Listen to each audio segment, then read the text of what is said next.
Can you guys hear me now? Is it working yet? Still no? Okay. Yeah. Oh, okay, good.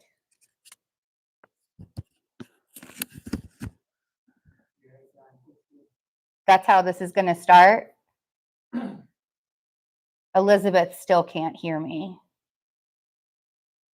Henry can, so. Okay. All right, let's start those 2 minutes over again. Wow, it's funny. It's 2:22 on the time when I said that. You still can't hear Elizabeth? Oh, no.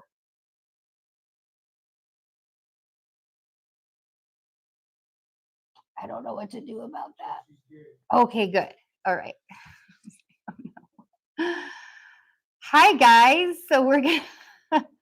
Oh, okay. Good. All right. Everybody's here now. Yay. We've got it. Hi, guys. So we're going to talk about the cosmic weather. Mercury is still trying to I was so ready and so set for this, but Mercury is still trying to move forward. He's still picking up speed. And so, yeah, I've been clumsy about things all morning. I get distracted so easily right now. So I've really had to remind myself to be present. If I'm writing something on my phone, I have to focus on that writing on my phone and not do 6 other things when I'm trying to write something. So, hi guys. We are going to talk about the rest of April and the astrology and the energy for April. We're going to talk about May's astrology and a lot of what that's going to look like. I'm not going to touch on really super big details. We'll just kind of do a broad scope of May's astrology, but I can tell you now that it's going to feel so much better than April did. It's going to feel so much better than the eclipse season did. And that eclipse season was hard too. We're going to talk about that also. Please don't. Oh, I love that. Thanks, Small Wildflower. She's reminding everybody to hit that like button if you guys are here for me, so we can get this video out into the ethers for others to watch. We are also going to make sourdough Mexican bolillo rolls, which is become Henry's favorite roll that I make. I mean, I think every time I make a new roll, that becomes his new favorite roll. But these, I did the most of the work this morning already, and we're just going to do the second part. So I'm going to walk through. Sourdough is really easy. You just have to have a lot of patience and a lot of time with it. And even if you want to make sourdough starter the quick way, the fast way, it still takes 3 or 4 days to do it. So any way that you make sourdough, you have to sit with it and nurture it and feed it and, do discards with it. And it's really I learned how to make sourdough probably at the end of last year. It was November, December-ish kind of time frame. I learned how to make sourdough starter. And I've had some really bad fails with it and working through my own way. And I've done it the fast way and I've done it the slow. I say the fast way, but it's not fast. But I've done it the fast way and the slow way. And it's literally sourdough starter, you guys, has taught me lessons of patience and being able to master your own energy and finding peace and, and I mean, I'll tell you, the money tree plant that I got for myself probably 9 months ago. Money tree plants are really, really hard to take care of. And I did not realize that when I got one. And I am a person that kills plants. I over love them. I overwater them. I put them out in the sun for too long. I'm over loving. And this money tree plant taught me how to water it by using a humidifier instead of actually pouring water directly into the roots, because the roots will mold very easily and it will kill the tree if the water just sits on the roots. And so sourdough and money trees and diamond paintings and things that are forcing me to slow down and take a little time for myself are teaching me some very valuable lessons.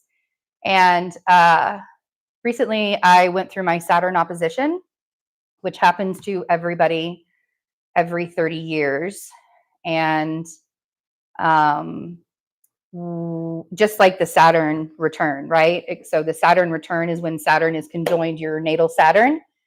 Mine's in the 12th house. My natal Saturn's in the 12th house. And the Saturn opposition is when Saturn is opposite your natal Saturn. So my Saturn is in Virgo. Right now we have Saturn in Pisces. And during the eclipse season and just, through April, I had my exact Saturn opposition. And I went into this really, really, really dark depression, like heavy, heavy, heavy dark depression. There was a lot of other things that had happened with the Libra eclipse at the end of March as well. My heart got broken really bad by somebody that I loved very, very much. And I think that I will never understand that fully, what happened there, but it was like, that didn't help. The fact that I was also in my Saturn opposition, it was also eclipse season. And so I went through this really very interesting kind of like existential crisis, I would say. Like, I remember going through a similar one when I had divorced my first husband, and I like denied God. I was like, no, I'm not going to do, I was rageful and I was angry, and it just didn't make any sense. Like, nothing made sense to me. And all I had was the sourdough and the money tree and my diamond paintings. And I had Henry, and I was lucky to have Henry because he pulled me through a lot of it. But even though he was there, I had to do this on my own. And I had to like repeatedly also remind him that I had to do this on my own. And so, yeah, so it's been really interesting. It's been this season that I've recently gone through showed me a lot of how it's time for me to like pull my energy back and sit with myself and learn how to not be the constant giver that I've always been in my life, constantly giving and not feel like that's a selfish thing to do. The funny thing is the things that I love to do, it benefits other people so much that I just continue to do it because I love to do readings. I love to be connected with other people online. That's a huge part of who I am. Did not even realize that was a huge part of who I was until 8 years ago when I started doing this online. And I love being able to do that. I love being able to make sourdough bread for my best friend and lover. That makes him happy. It's going to make me happy too. So yeah, there was a lot of things that I learned about during that Saturn opposition. And I also remember why I hated being 14 years old. Because when you're 14 years old, you're going through your first Saturn opposition. And that's like, think about that. I want you guys to just take a moment and think about when you were 14 years old and how it was for you, how that felt for you. And be like, okay, so when I'm 44, even if you're past that, every 30 years, so next time is when I'm 74, I'll do it again. God willing, I live to 74. But yeah, that's it kind of hits you on the side and you're like, oh, damn. Like and so if you've already passed 44 and you think about, wow, when I was 44, I was going through my Saturn opposition, that makes a whole lot of sense and the things that you went through. But, now we're moving into the end of April. We have Mars conjunct Neptune this entire weekend. And with Mars conjunct Neptune this weekend, it's really about looking at yourself without fear and judgment. Because Neptune can bring so much fear to us. It can like bring us loss, and it can bring us, like that kind of like that sleight of hand almost feeling in our lives. And it's like when the magician like takes the tablecloth from the table and all the glasses stay there, but there's no tablecloth anymore. And you're like, what did I just see? Neptune can feel like that a lot. So I realized this morning that a lot of times when I feel that Neptune quality with Mars and Neptune, that it's kind of like that existential dread that we feel. Oh, nice, it's 11:11. It's kind of like that existential dread that we can feel, and that rageful. So I've learned to slow down. You would think that the amount of times that I say those words, I've learned to slow down. You would think that I would be at a halt at this point. But guys, like, you don't understand how much I do in my life. And even still now, I do so, like, I am a never ending energy, constantly going all the time. And so there's this need to stop and be present with myself. I'm starting, this has been a labor of love, this new course that we're starting on the Patreon channel, on the Love and Science Patreon channel. And it's honestly the best way that you can support our journey right now. We're getting ready, and like we're at this last 3-month push that we have to like raise funds and do things to get to where we're going to go. But we are going to New York so that I can be part of clinical trials at Sloan Memorial Kettering, the Memorial Sloan Kettering Hospital. And I wrestled with myself whether that's something that I wanted to do. And I have to. I just have to, because I'm not the person that's just going to sit around and wait. Sorry.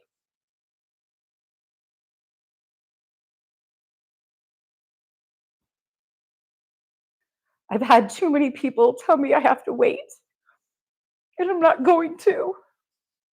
So the only way that I can get there is by showing up for myself and realizing that it's possible to do it.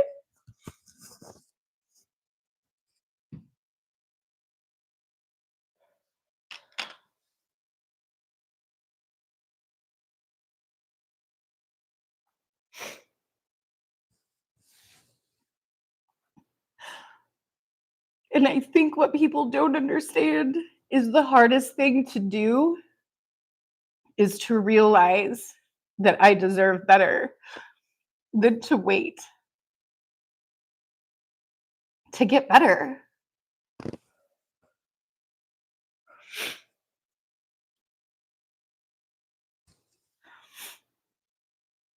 And I realized that I'm not like the only, thanks, babe. He brings me Kleenex. I realized that I'm not the only human in this world that's been told that they have to wait. I'm not the only human in this world that's told that they're not worth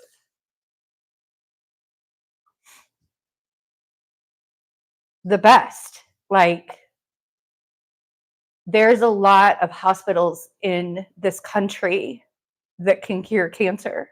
And there are a lot of hospitals that are doing clinical trials for this particular cancer that I have. But this one particular hospital I've been drawn to. And during my time away from everybody and doing my own energy, and this is why April readings didn't get done, during that time, I realized that I deserve to go to the hospital that's going to be the best and the one that my spirit is drawing me to. And that that if I'm not letting myself be worthy of that, then what's the point of all of this? What's the point of me trying to fight any of this anyways, right? So, I didn't realize, I mean, of course I'm going to cry. Like, this isn't an easy thing, but it was incredible to learn and recognize and realize that showing up for myself and asking for help and being vulnerable and being open, although that I do that and I can have my heart broken into pieces by doing that, I can also meet the greatest people in the world, and I can have the greatest support that I've never known in my life, and I can believe that I'm actually worthy of doing that. And it's kind of insane that it took me all these years to realize that I'm worthy of just being who I am, just because of who I am, and not because it has to be, like, I deserve the best just by being Betsy and nothing else. And I think everybody needs to remember that. Like, you know what I mean? It's like it's right now in this world that we're in, it's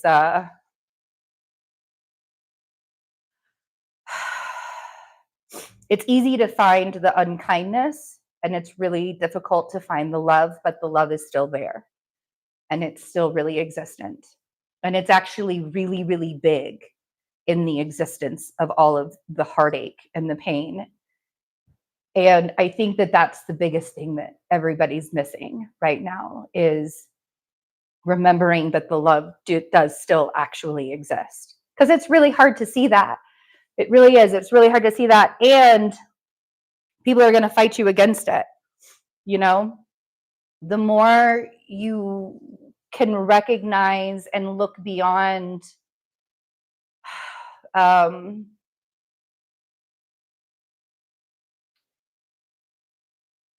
your own suffering, it's really, really easy to be able to see that love and give it back to yourself. So we're going to talk about sourdough a little bit, because as you guys, if you've been following me for a while, then you know that always brings me back to not crying, is when I distract myself into things. I've been crying a lot lately. Oh my God. I'm so tired of being like, I'm really glad I'm on the other side of things, but I need everybody to understand that it's like so totally normal to feel like shit sometimes, and be able to say, oh my God, I feel like shit and I need to be left alone. I need to be left alone, and I just do not need like anybody else being in my space.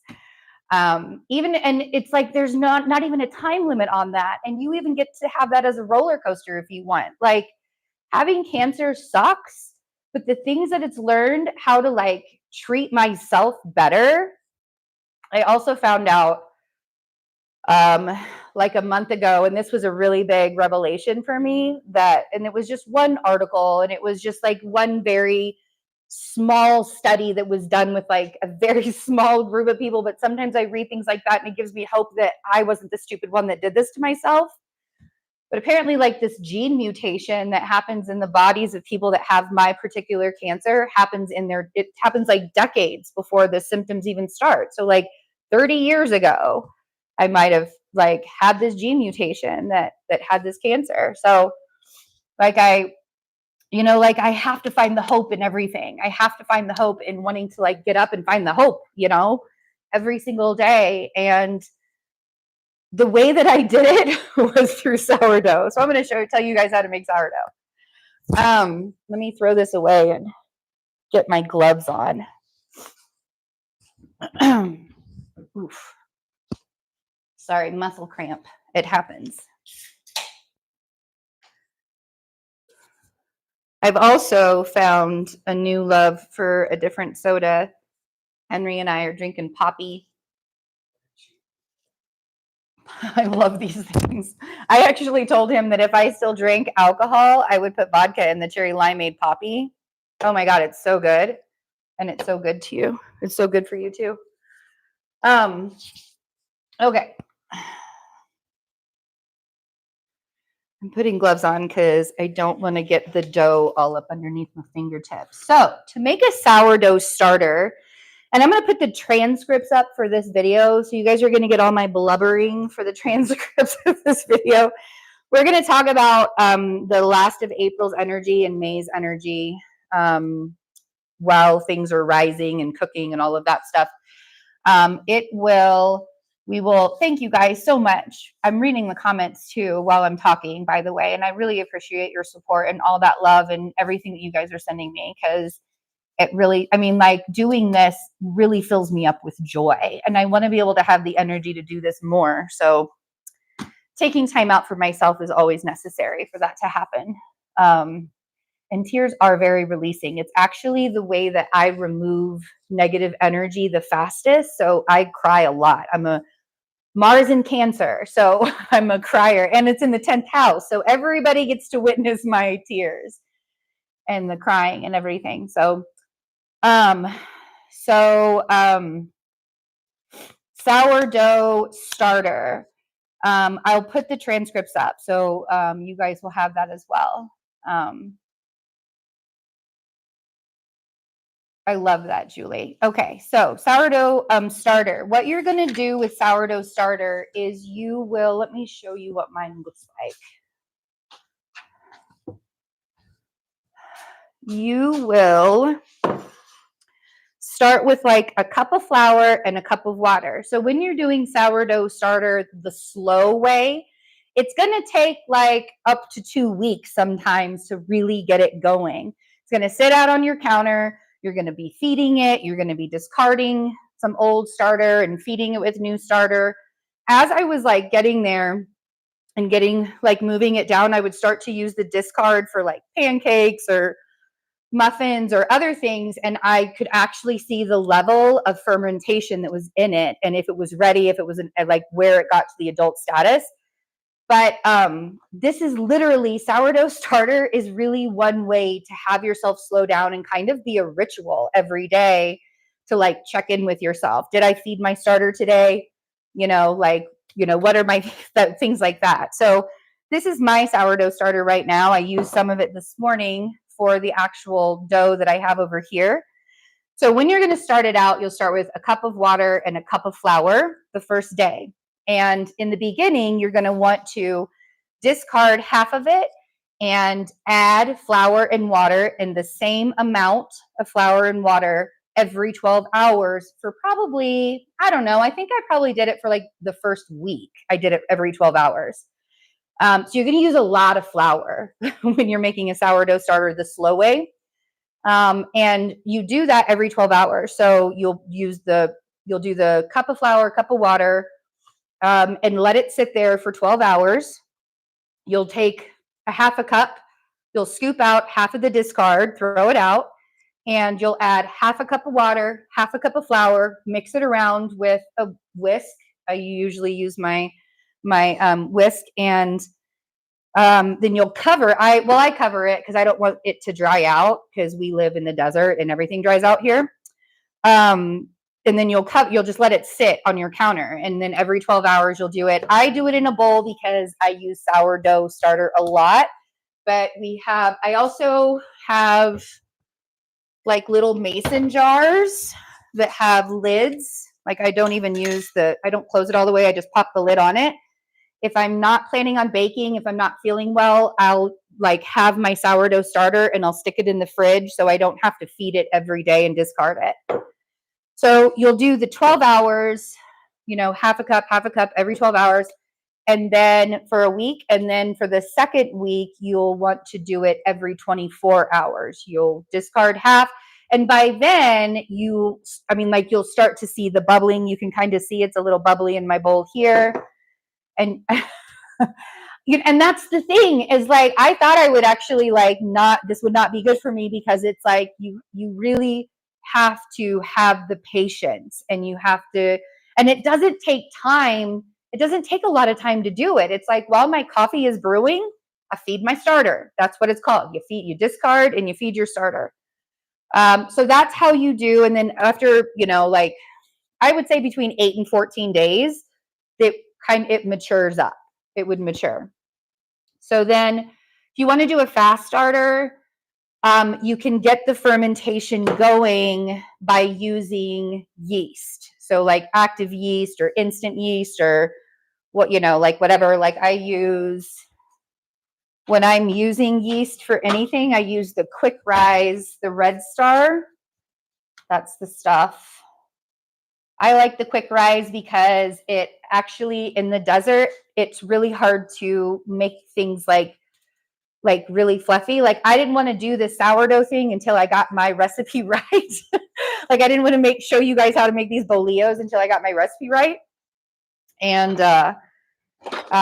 it took me a while. I have some tricks that I had to figure out because it's like so dry here, and it's only like a mile elevation, maybe a little under mile elevation, but that's still, it matters when you're baking bread. So if you're in like the middle of the country, or if you're in like the Northeast or something like that, it's really, I don't think that it's as hard to figure those things. I had to do some chemistry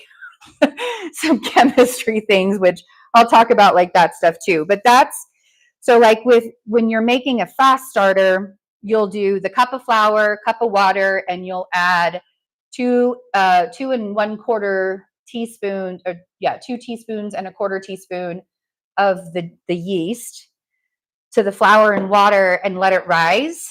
And then you'll do the discard thing as normal. It speeds up the process of fermenting, but it takes about 3 or 4 days because you still have to feed it every 12 hours and discard. And because that's what makes the sourdough ferment. That's what makes it actually ferment, is the time and the process. The yeast just speeds the fermentation process up. Hope that was clearly talked about. So put this back over here. So when we're making the sourdough rolls, and again, this is something that takes time and patience to make the sourdough bolillo rolls. And one of the things that you're gonna wanna do is have a whole day to be able to process the dough.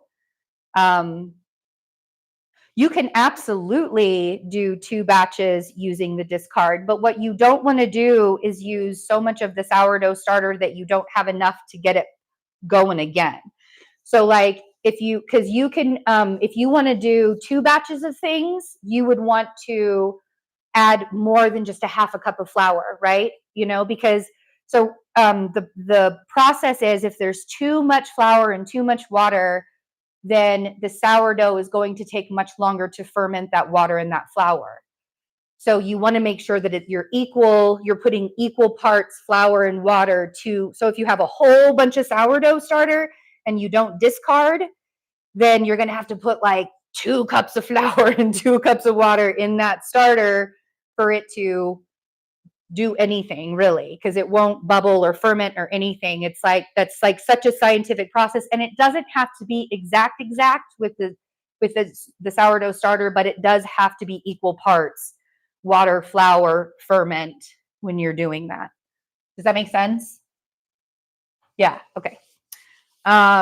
These, like, literally, you guys, I've taught myself how to do all this. I watched Martha Stewart too, but I did teach myself how to do all this.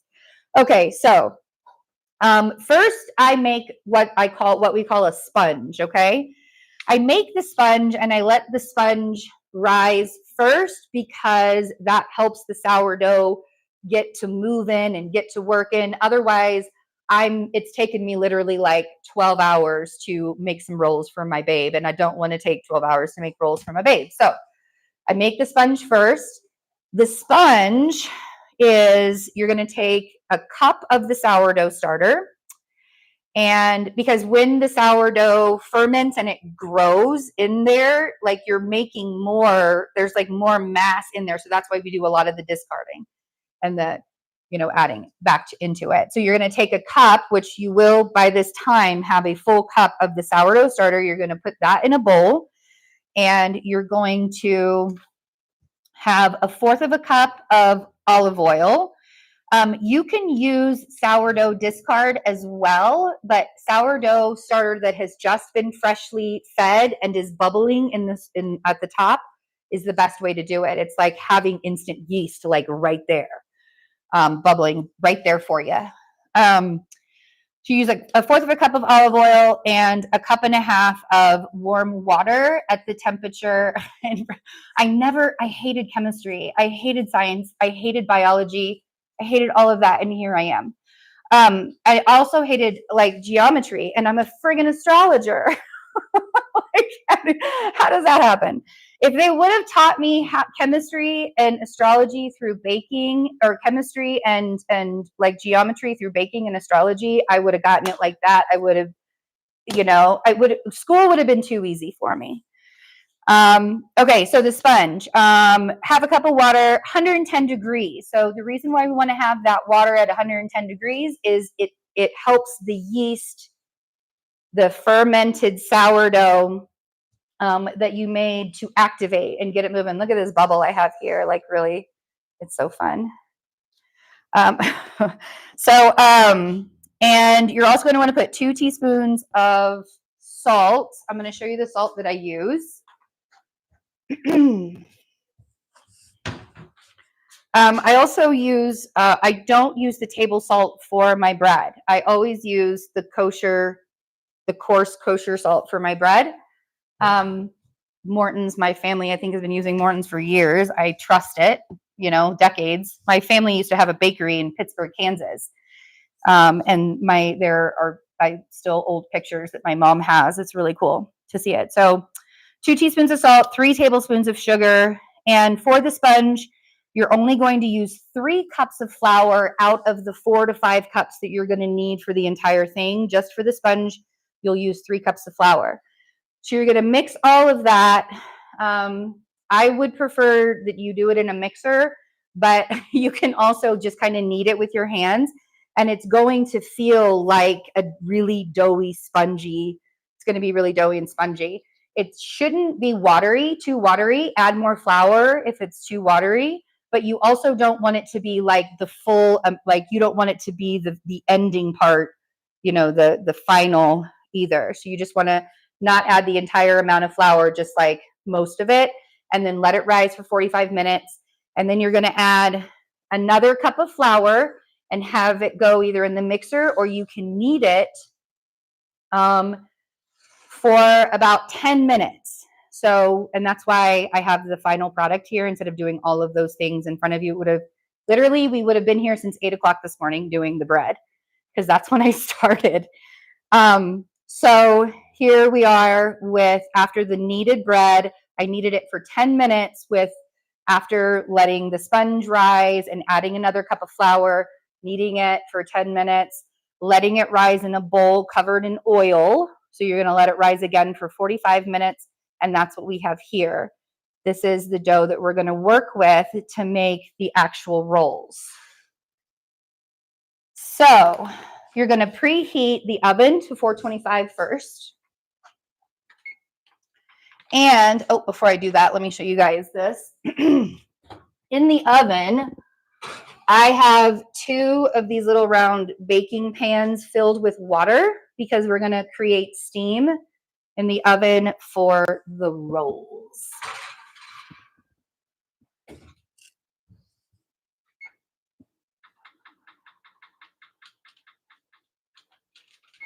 $425. All right, that's going to preheat. While that's preheating, we're going to add just a little bit of flour to our surface here.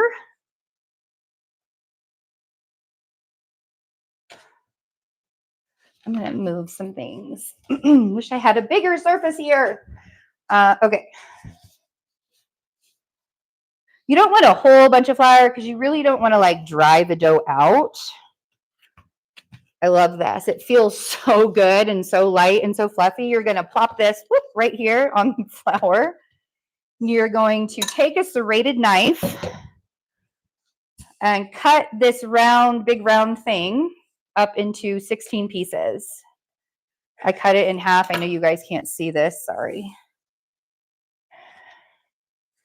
There we go. So I cut it in half, and then I cut this side in half. I cut it in half, and then I do one more half. We're going to have little 16 pieces about this size. And I do the halves, some bakers will actually measure the pieces so they're all the same weight. I try not to be super OCD, because it keeps me from being creative sometimes. So, because I can get real OCD. So We've got 8 pieces.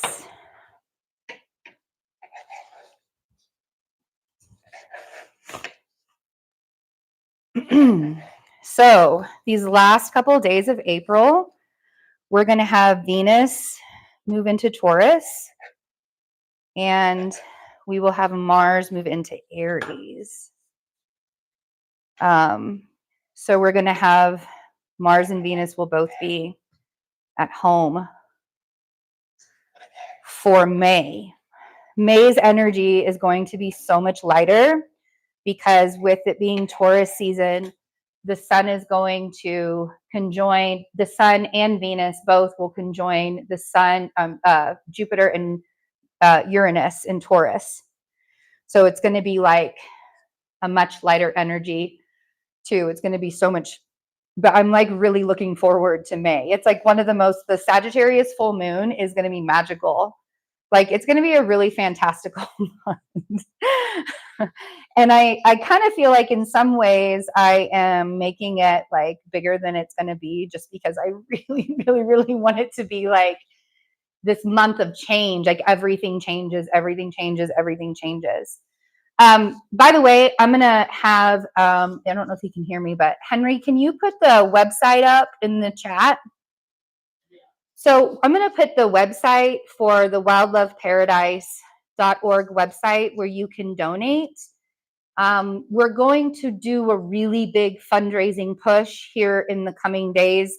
I'm kind of organizing my thoughts and getting things together for that. But I'm trying to get to New York, and I have 3 months to do it at the most.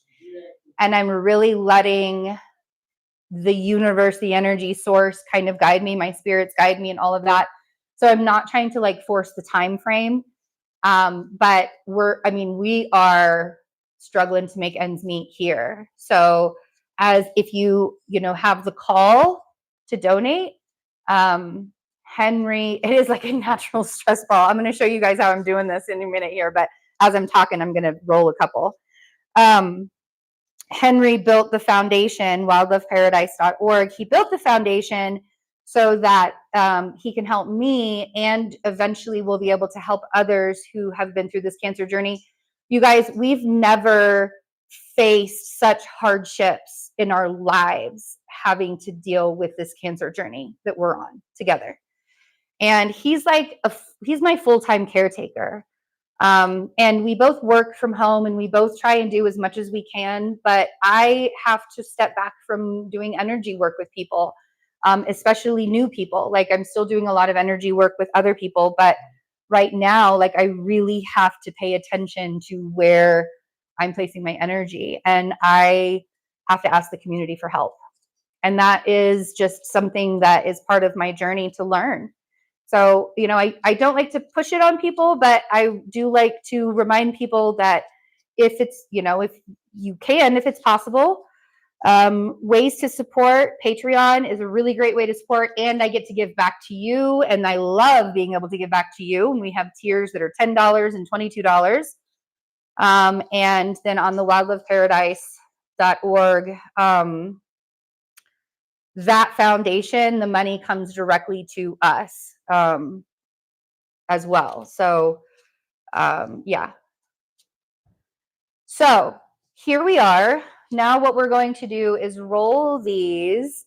And this is kind of an art to learn how to roll bread into a ball. But basically what I'm doing is like pressing my thumbs into the middle, like I'm pulling, it's like kneading the dough and rolling it into a ball. And then we're going to roll it, or we're going to pull the ends and make it into like a football shape.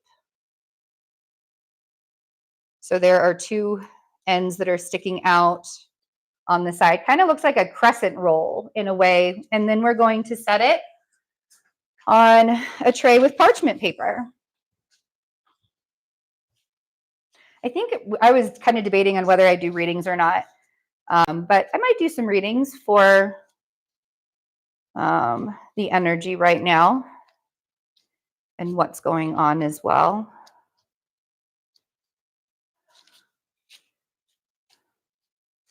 Okay, so each one, and it's really fun. It's like a little stress ball. And this is a really patient part as well. Like you have to be really patient with yourself. And these, when I first started making these, looked so funny because I could not figure out. It does look like a slug. It does look like a slug or a football or whatever.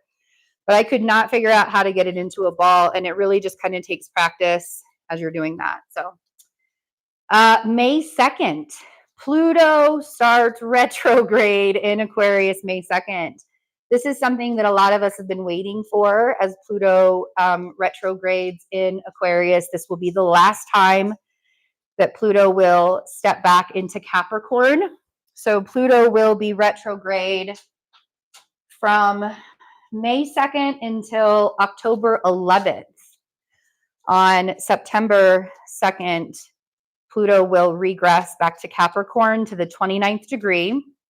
And that's going to be, if you watch my yearly horoscope, the yearly astrology, the astrology 2024, I talk about all of these things. I talk about this retrograde, and I talk about how Mars will be in Leo at the time and of the elections in November.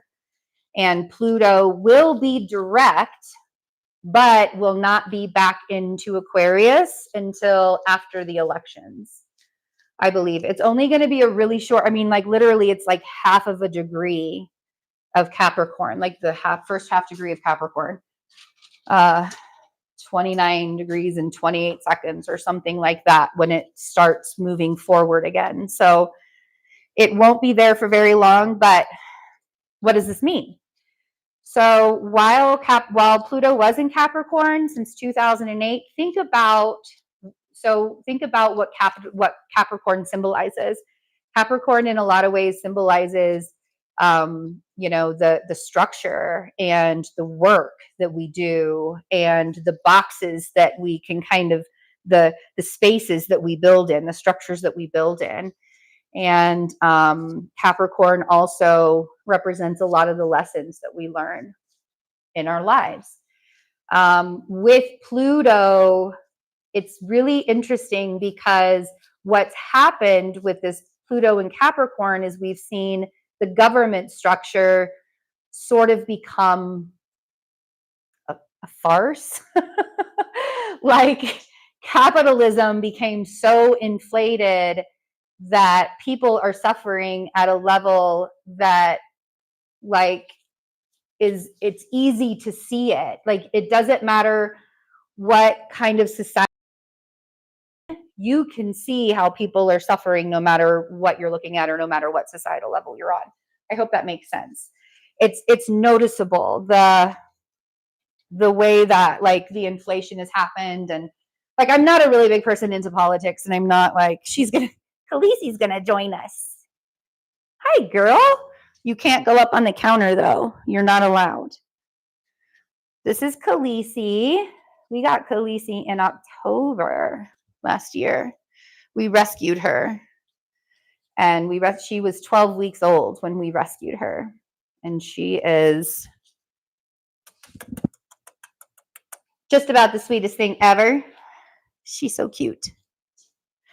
So this Pluto being at that 29th degree of Capricorn, so 29 degrees is anaretic, meaning like faded. And a lot of times the most negative parts of that planet or that transit or that sign can show in that anaretic 29 degree. It's going to be really, really intense during like the elections. It's going to be really intense. And Pluto in Aquarius is so much about humanity's freedom. And my hope is that we start to get away from the robots and we start to recognize that we need humanity more than we thought before. But with Pluto, we have to see the death of it first, right? We kind of have to see like the dark parts of humanity first. She wanted to get up on the counter, babe. It was really funny. No. I don't know. I don't know what that means. I am trying not to think about history repeating itself. Trying not to think about that. In a lot of ways, I'm trying not to think about that. You know, the Civil War started the day before Neptune ingressed Aries in 1861. And we're on the cusp of that. Neptune's at 29 degrees Pisces in May, and will be in Aries next year. So again, I really hope that these stories that planets told many, many years ago can teach us better for moving forward. But I don't know. Has humanity progressed? Have we progressed that much to learn that we don't need to fight against each other? I kind of feel like things are more divisive than they ever have been. And I do have hope for humanity. That's the thing, is I have so much hope for humanity that it breaks my heart when I see humanity being a whole asshole, you know? And like a long time ago, I told Henry, was like, you know, when you start seeing people act the same in the real world, we're walking around and we're interacting with each other at the grocery store and down the street and whatever the hell we're doing in our lives. When people start acting like people online, like, because people online have a different kind of crazy because they're behind a screen and they cannot be held accountable for their actions of things, correct?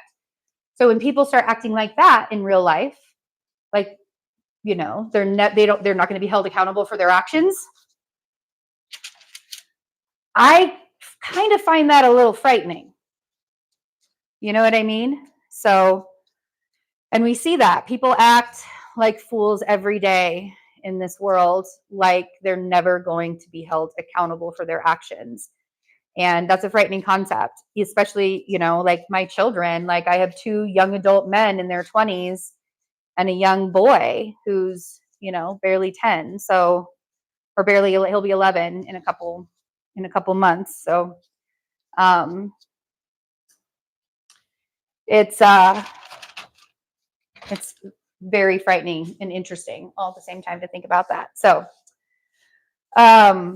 May will bring a lot of the changes that the eclipse triggered, that this Mercury retrograde triggered, and May's energy, especially with that Pluto retrograde. So we have to remember with Pluto retrograde that Pluto will be retrograde for 5 months, which is half the year, and that's normal.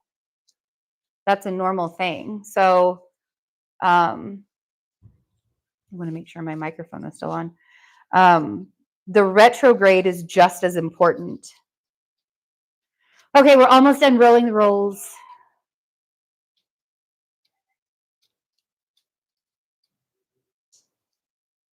Okay. Forming them into footballs. So after we have the rolls rolled and formed into footballs, we're going to put some olive oil on them first and then let them rise again. Rise again. One of the tricks that I found, if you're having a really hard time getting the dough to be light and fluffy on the inside and it's like too dense, one of the tricks that I found is putting a little bit of ginger powder in the dough when you are making it. It's kind of like if you look at the bread from the grocery store, one of the ingredients is like always ascorbic acid. And I think it's part of like the preservation process that they put that in there, but it also helps to make the bread fluffy, that ascorbic acid. And that ginger, you can't even taste the ginger in the bread at all. So, all right, so I put some olive oil and I don't want them to dry out. and it helps to give them a nice crust when we do bake them. So we'll do this, and I like to leave them on the stove because the stove is preheated at that 425. So it gets them all nice and warm, and that warmth activates the yeast and makes it grow, helps all the pockets to form.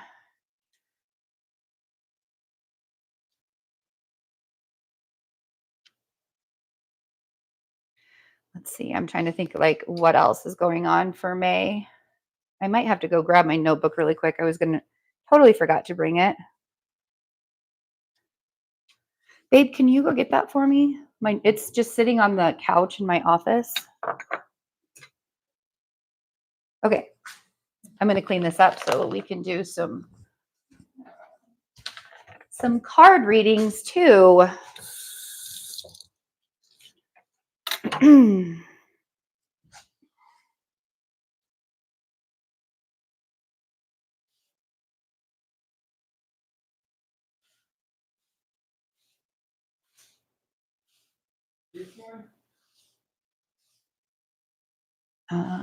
Yeah, the big one. Yep.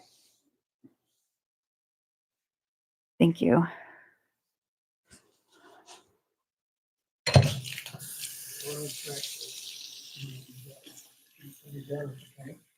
Oh, yeah, I won't. Henry's going to make some kind of art with these poppy cans or Olipop cans, the ones that have like really bright colors. He's going to do some kind of art with them. That's what I have an Aquarius Venus in my house. He's always doing something with the artwork. All right, take these off and wash my hands.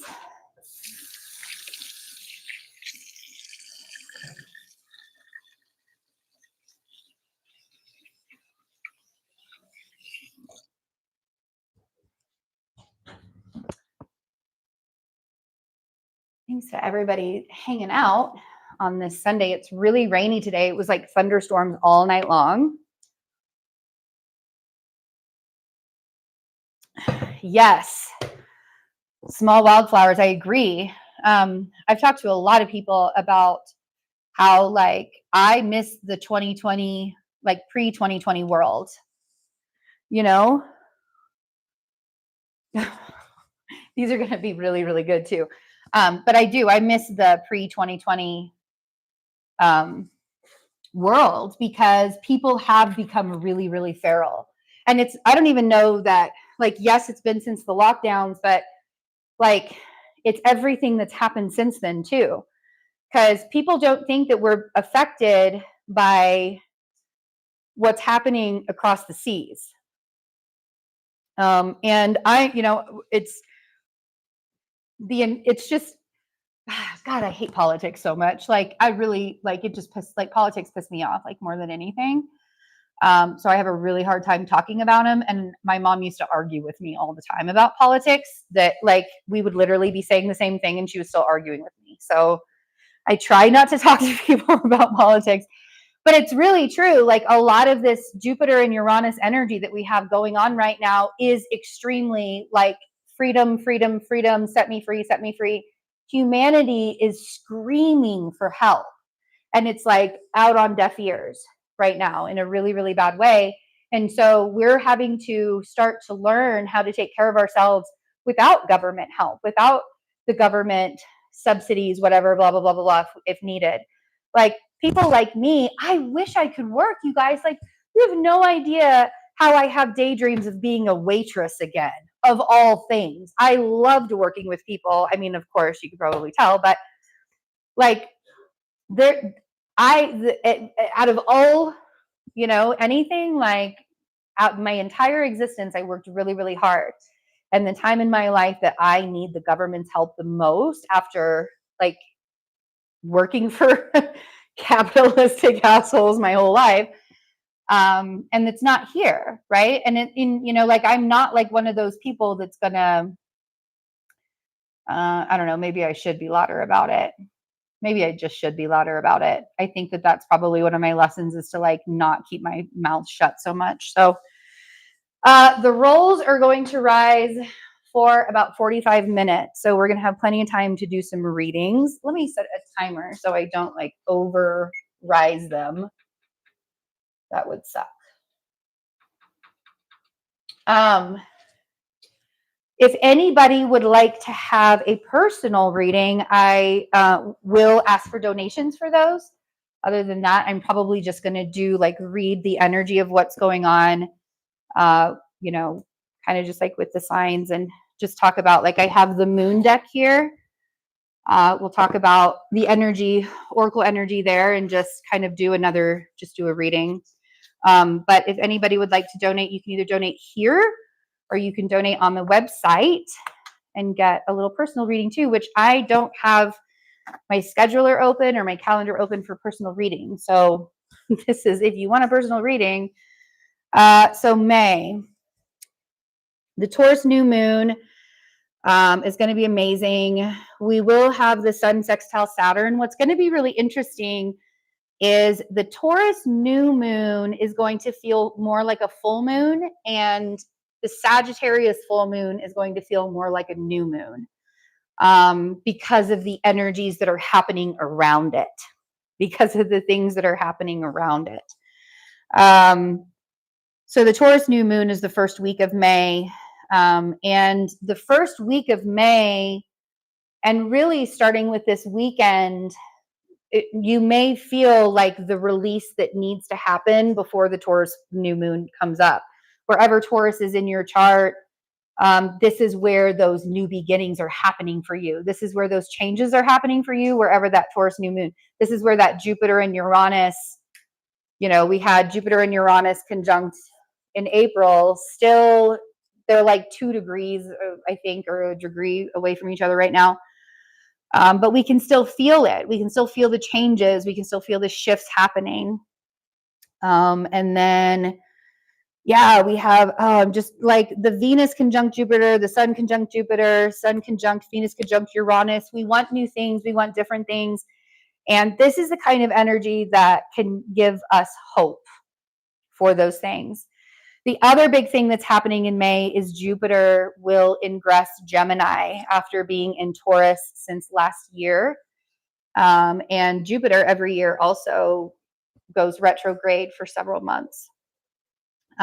She's crying. Khaleesi talks a lot. Like, she is a talker. So she always like tells us when she wants to play and stuff by going meow, meow, meow, meow, meow. So yeah, so Jupiter will be in Gemini until June of next year, and Jupiter retrogrades for half the year. So it's very important. And when Jupiter's retrograde, it's like finding those gifts inside of us. That's not going to happen until for a while. I think it actually begins in, I don't want to say it because I don't want to be quoted. I don't remember when it begins this year. But Jupiter in Gemini is, it's only going to boost the AI stuff even more. I even heard, and like a lot of the flying cars, like I actually think that by the time we have Uranus in Gemini and Jupiter's already been in Gemini, we're going to have flying cars happening. I heard like a radio station, some like radio hosts were talking about flying cars, and this was a couple of days ago, and how everybody's probably going to have a driver's license and like a pilot's license as well.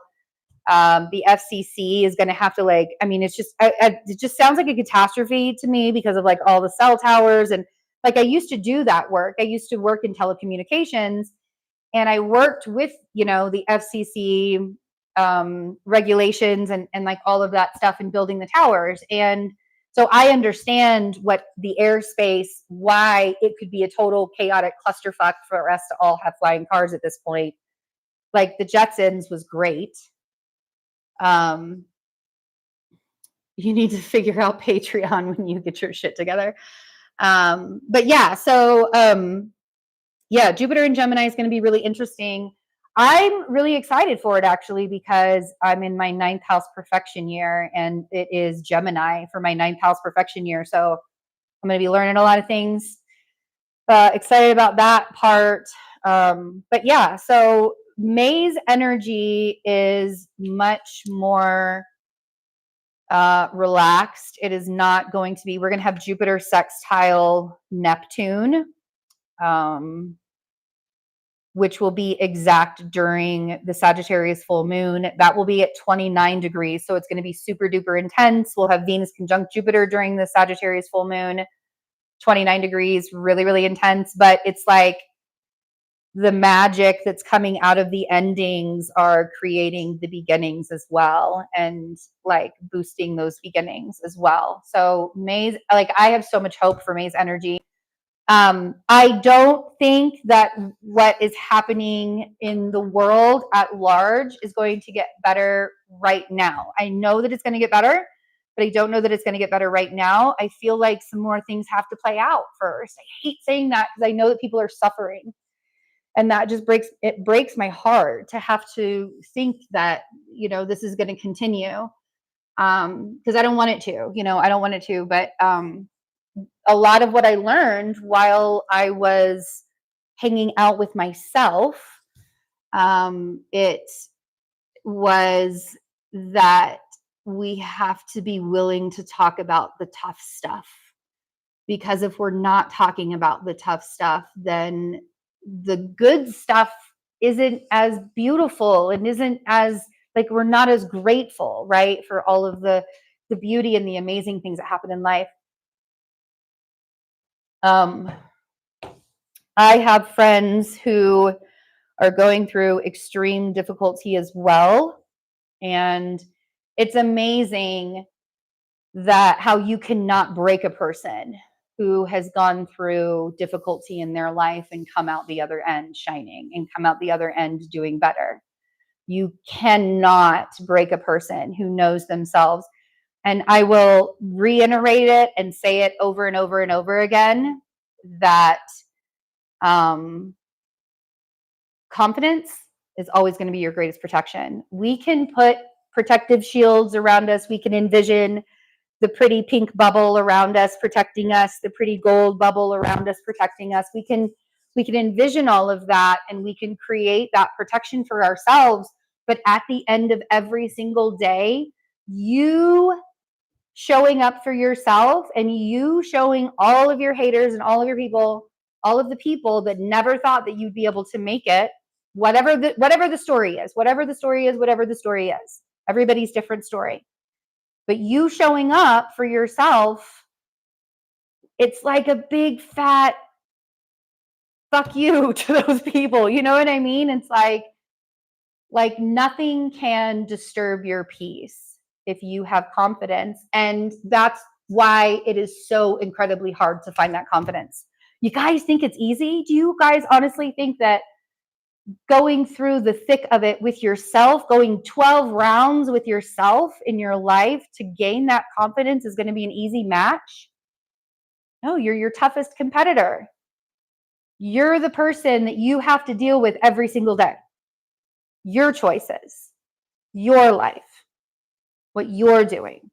Yes, there are bystanders in your space. There are people in your space that too will have to deal with us as well. And so that is where learning relationships comes into play, and learning how to work with people and live with people, and share resources with people and have the difficult conversations with people. If we're not having the difficult conversations, then what the fuck are we doing? What are we even doing if we're not having the conversations? What's the point of all of this? Because we can brush it under the rug, and believe me, as a Libra rising and a Libra Pluto, I want to brush it under the rug. Like, I don't want to look at it. I don't want to have to deal with the pain and the suffering and the heartache and the sadness and whatever, right? I don't want to do that. I don't want to any of it. It makes me really uncomfortable. What if the things that make us really uncomfortable are the things that save our lives? What if facing those things are the things that save our lives, that make us really uncomfortable? What if saying the words that we don't ever want to have to say to free ourselves from any given situation, what if that's the thing that saves you and saves the other person too?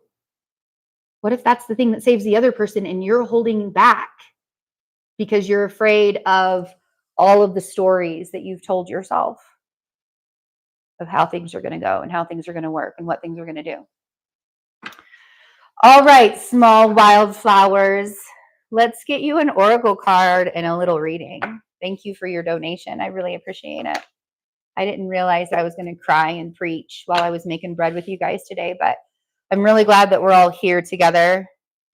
I went to lunch with a friend the other day, and it's hard to get me out of the house these days, you guys. Holy crap, it's hard to get me out of the house. And only certain people can. Seriously. So I went to lunch and I found ramen, which I've been craving for weeks during my existential crisis. I'd been craving ramen. And so my friend got me out of the house and we sat down and, we were talking about all of these things and, how to show up for oneself and how to, create energy and not be restrictive and be open to receive, and just how hard that can be. You know what I mean? So yeah, so small wildflowers. Let's see. I know it's really easy to be a hermit. It's really easy. So Henry, by the way, does numerology readings. And I'm going to promote his numerology readings. They're not on the website. We don't have a website right now that has like any of the services. But if you want to email me at Betsy@fearlessintuition.net, or you can email him at, Henry@wildofparadise.org. So he's going to put his email down here too. I have learned so much more about myself with these numerology readings, you guys. Like, I had no idea that I didn't know certain things about myself that he's told me. Like, one of the things he told me was to not become a recluse, because it's so easy for me to become a recluse, because I do like my and spending time in my own energy much more than I like being around other humans right now. Present company excluded. I love being around Henry. Obviously, he and I share, we're together 24/7. So, and that clashes sometimes, you guys. We're not perfect. It clashes. We have our moments, but it's pretty incredible, to be able to get out of my hermit mode.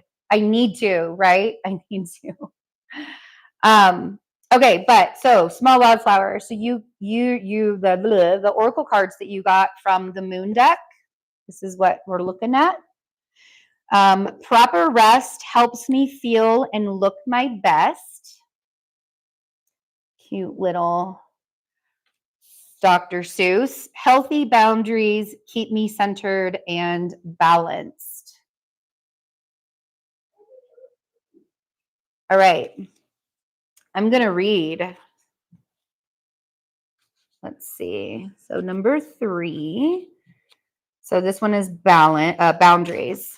Healthy boundaries keep me centered and balanced. Setting healthy boundaries is essential for our physical and emotional well-being. We each have a need to care for our unique nature, enforce certain limits, and maintain self-respect. Tune into your central power source as you create and relate in the world with healthy boundaries. When your boundaries are too weak, you may give way too much, let too much in, or set yourself up for unhealthy dependency. Yet if your boundaries are too rigid or thorny, you can become tense and isolated. We were just talking about that. Either extreme can be physically and emotionally painful over time. Recognize habits that drain your energy and discover this tender balance for yourself. The positive impact of healthy, clear boundaries will ripple into every aspect of your life. The next series of classes, I'm finishing up the Astrology 101 course right now, but the next series of classes that I'm going to be doing is talking about how we hold trauma and restriction through the contractions that we made like as children and growing up. And so we hold a lot of our trauma and a lot of our emotions within like the fascia and our muscles and all of the ligaments and all of the areas in our body, our nervous system. And that's why it's hard so much for us to get out of survival mode. It's hard for us to relax when our body's all like that, right? It's hard for us to relax. So I'm really excited. labor of love, again, that I've been doing. I don't even have a name for the course quite yet, really.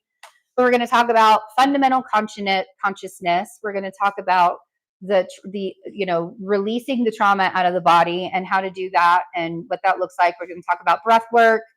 We're going to talk about somatic exercises. We're going to talk about soul retrieval was really a big thing for me while I was learning to connect to my body. Because if your soul is fragmented in pieces and pieces and pieces and pieces and pieces, you're not going to be connected to your temple either. And all of that is also it's just all together, right? Mind, body, spirit. That's what we talk about that. So boundaries. So I just wanted to bring that up. Thanks for letting me plug the Patreon one more time during your thing. And the proper rest helps me to feel and look my best. Since you got 2 cards, let's read that one. Oh, it's 34. I'm legitimately going blind, you guys. I've had to get new glasses and I'm not wearing them right now. Proper rest is key to keeping our eyes bright, our skin clear, our vibe high, and our magical powers on point during our waking hours. Your body and spirit want rest so that you're restored and feeling your best. You don't need to earn your beauty sleep. You deserve it and thrive with it. You'll feel more stable, make healthier choices, be more focused, and have more energy. Slow down and welcome a sweet, restful phase to enter your life. Sleeping well at night or adding in necessary naps during the day will help subside imbalanced emotions, roller coaster cravings, and kick your body's healing system into full gear. Be sure to make time in your life for sleep, rest, and relaxation. It's a vital part of true self-care, which in turn impacts your service, presence, and success in the world. Restore and nurture your inner and outer beauty. So that too, and that is a huge thing. We were, talking about like taking things a little bit slower. One of the things that I was taught years ago in my practice was if I'm on an emotional roller coaster ride and there's nothing really that's happening to me in the outside, like, yes, maybe the astrology or the moon is affecting me in some way, shape, or form. But I ask myself, have I had a drink of water lately? Have I eaten properly today? Do I need to eat something? Have I rested? Especially now, you guys, I used to be the queen of naps. Like I would take cat naps, 20-minute naps in the middle of the afternoon, go out to my car when I used to work for like the telecommunications companies, and I would just nap. I could fall asleep anywhere. Hi, Heidi. I'm so glad you made it. We're baking bread. We're letting it rise right now. We still have about 30 minutes. But yeah, so I would take naps in my car just to get that, like, and I did that like way, like when the boys were younger and I was having to work like 2 jobs. Like I've been teaching myself how to sleep anywhere. But now instead of 20-minute naps, I take like 2 or 3 hour naps. And I don't set timers or anything in my life. I live by a cyclical nature these days. I have to do that because I used to be so rigid with my body and I used to be so rigid with my schedule and so rigid with everything that I held it all in my neck and I held it all in my back and I held it all just like in my joints and in everything, right? In my hips. Like I was a dancer, and when you're a dancer, you have a rigid schedule. I was a dancer for a long time, a really, really long time. And now, I mean, I'm 44 years old. I have bursitis in both of my hips. Like that's how much you can tell, like I'm holding trauma in my body. And so, yeah, it's been, it's been a really interesting journey, and like that whole labor of love and taking that proper rest. And really, those are like really 3 simple things for you to do when you're super duper cranky so that you don't project that anger and crankiness on someone else.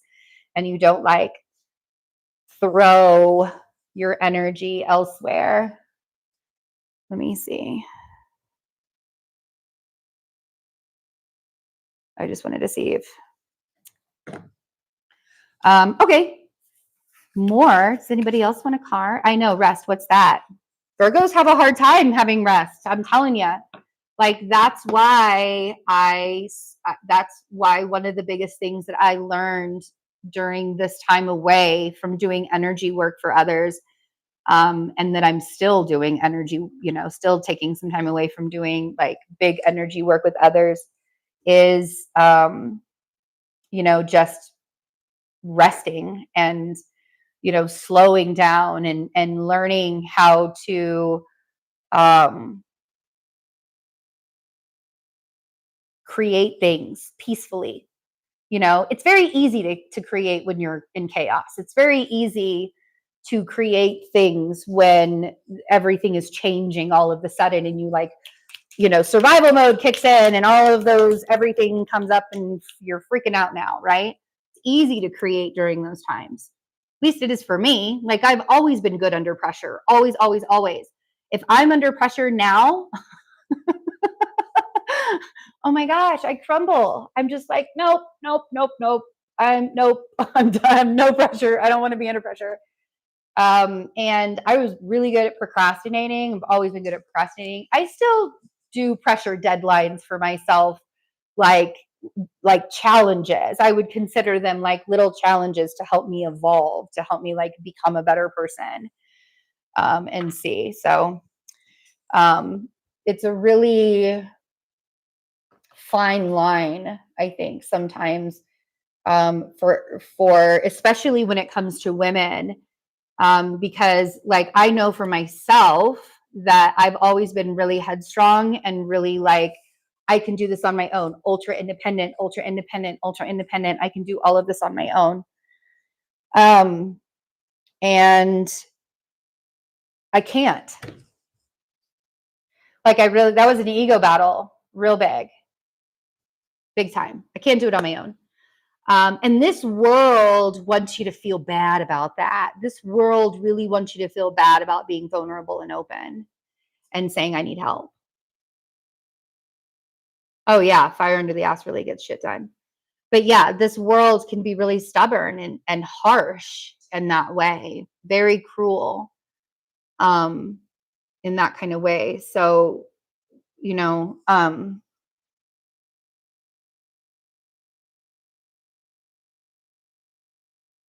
I think that the answer sometimes is to not be so harsh and cruel to yourself. Like give yourself some grace and the rest gets better when you give yourself some grace.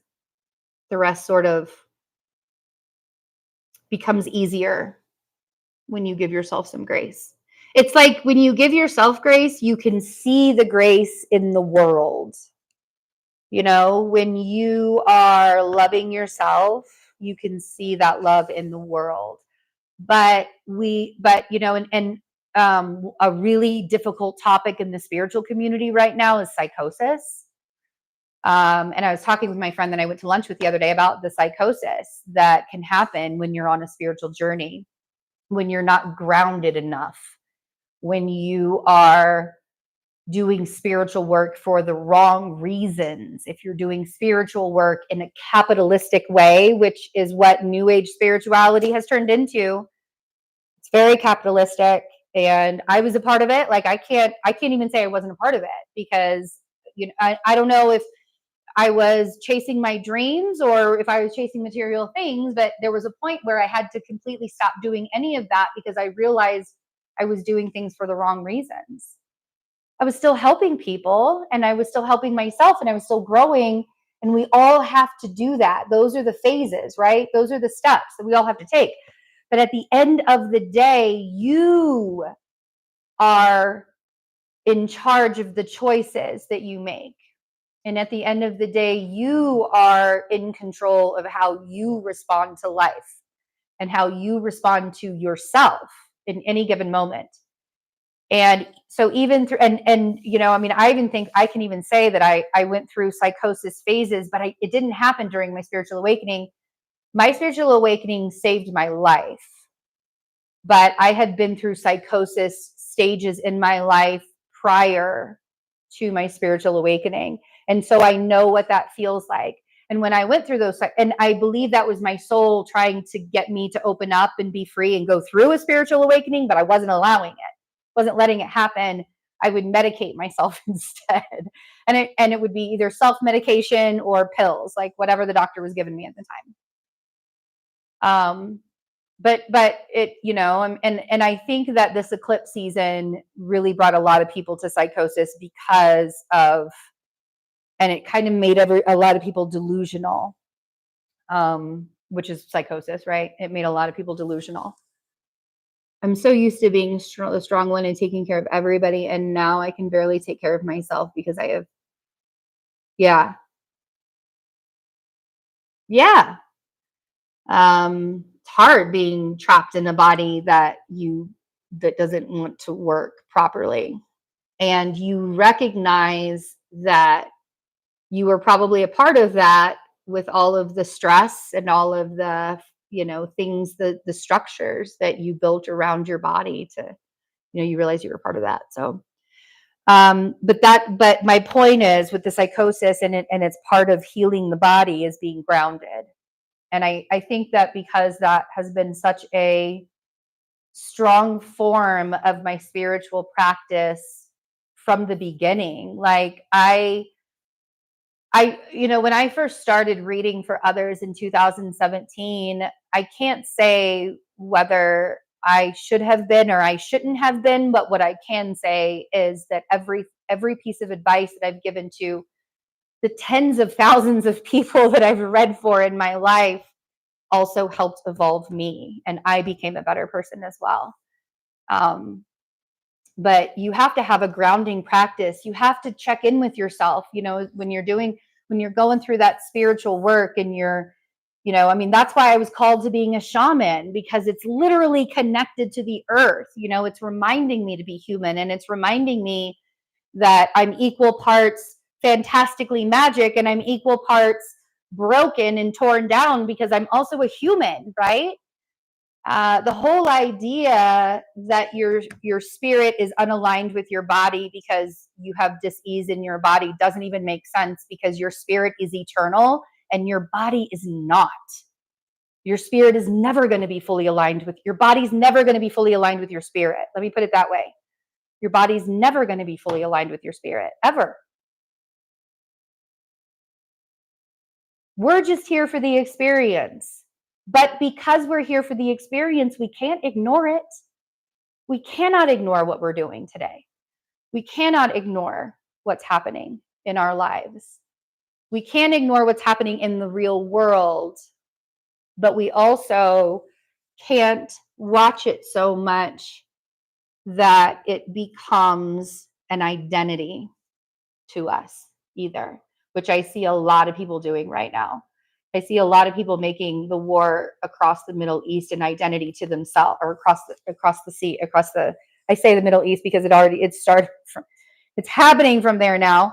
It just did, you know, I mean, it's the whole thing. You know, when we allow ourselves to identify with things, it's really hard to detach from the emotional construct that we build around that thing. And you can still help.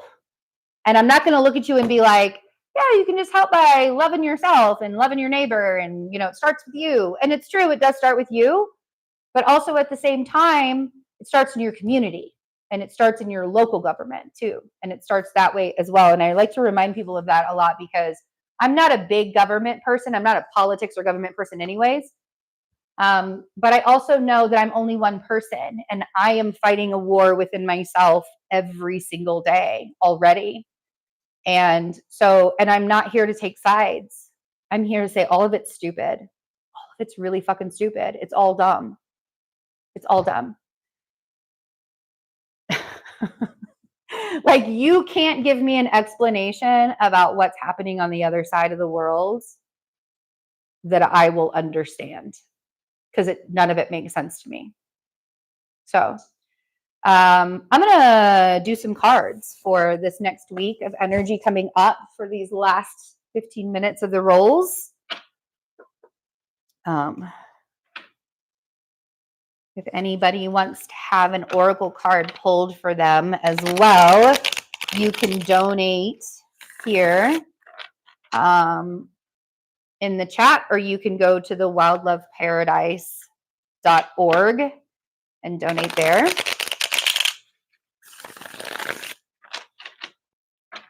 All right. Energy for this week, this last week, we're ending April and we're starting May. So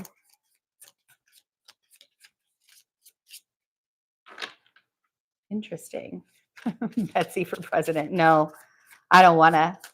Those presidents always come out way more gray than when they go in, and I'm already turning gray, so I don't need the presidential boost, but I appreciate it. In my little town, we're having quite the battle with our governments about appropriating farmland. Oh yeah, that's crazy. Yeah. Six of Cups, Page of Pentacles. So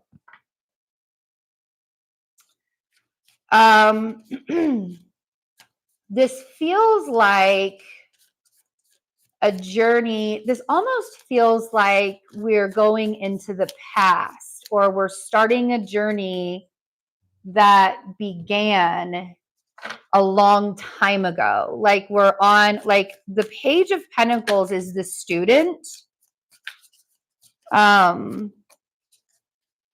He really doesn't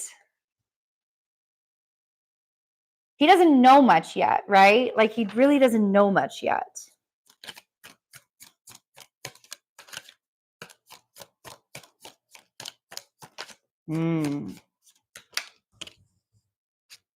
Okay.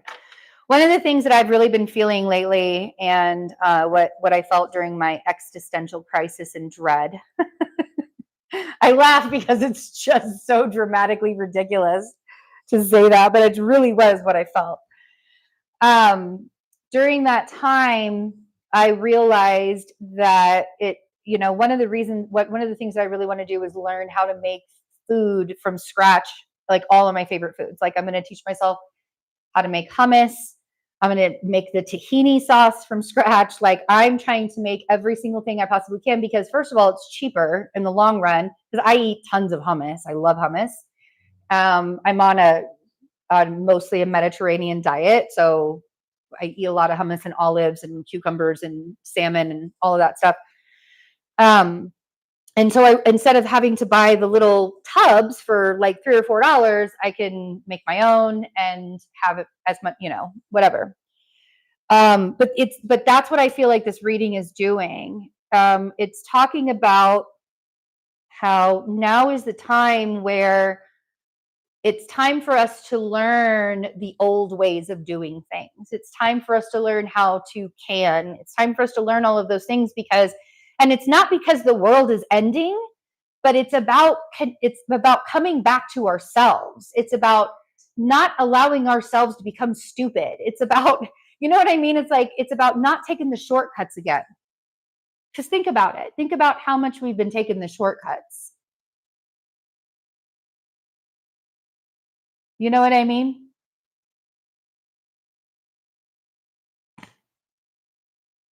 It's just, so we have the Six of Cups, we have the Page of Pentacles, and we have the King of Swords. And I see the King of Swords as the government. It's an authority figure, right?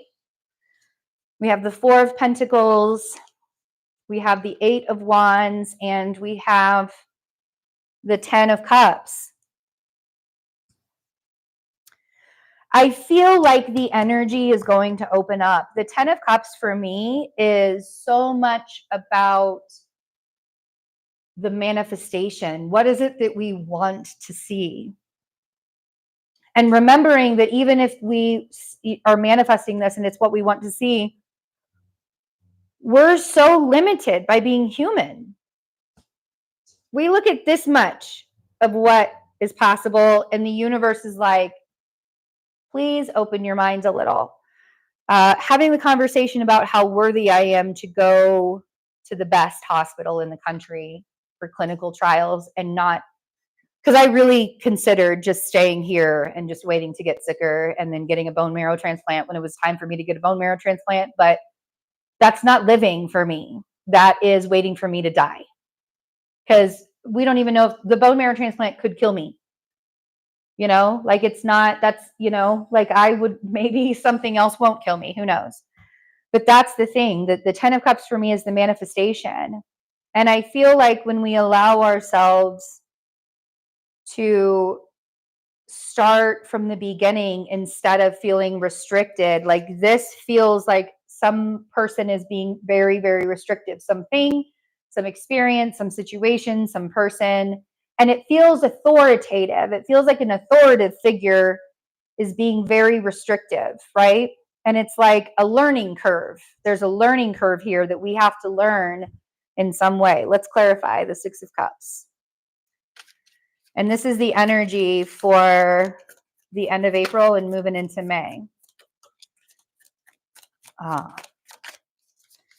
The balance. Gotta have that. Temperance, right? Temperance on the Six of Cups.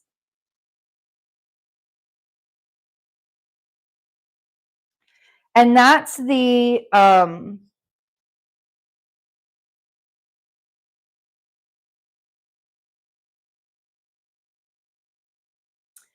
it's like finding the balance of you cannot change what has happened, but you also can start new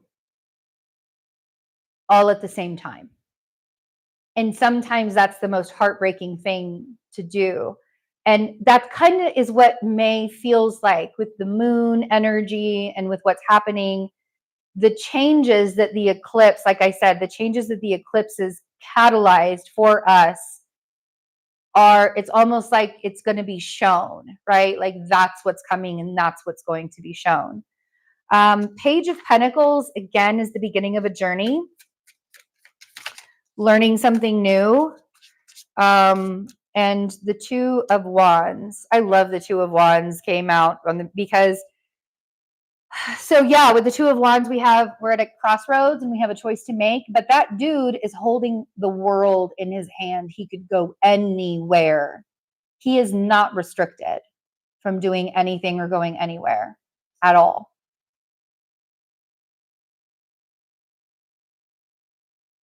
If you guys could hit that like button for me, if you haven't done that yet, that would be awesome. King of Swords. So the Page of Pentacles can do anything, can go anywhere. And there's only the limitation by being human. Yes, that can be like the greatest limitation, being human. Man, being human can be the greatest. Some of you are moving away from the grumpy old restrictive energy. The Six of Swords on the King of Swords. This feels like a conversation, actually.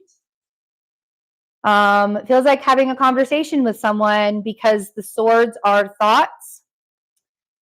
I feel like someone is having a conversation. I feel like this is the tough conversation. I feel like this is and it's the tough conversation, but also it's the action and the movement.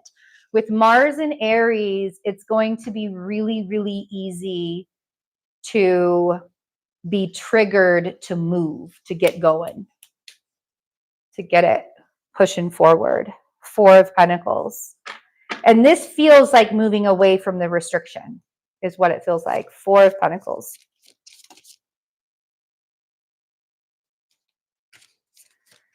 Eight of Wands.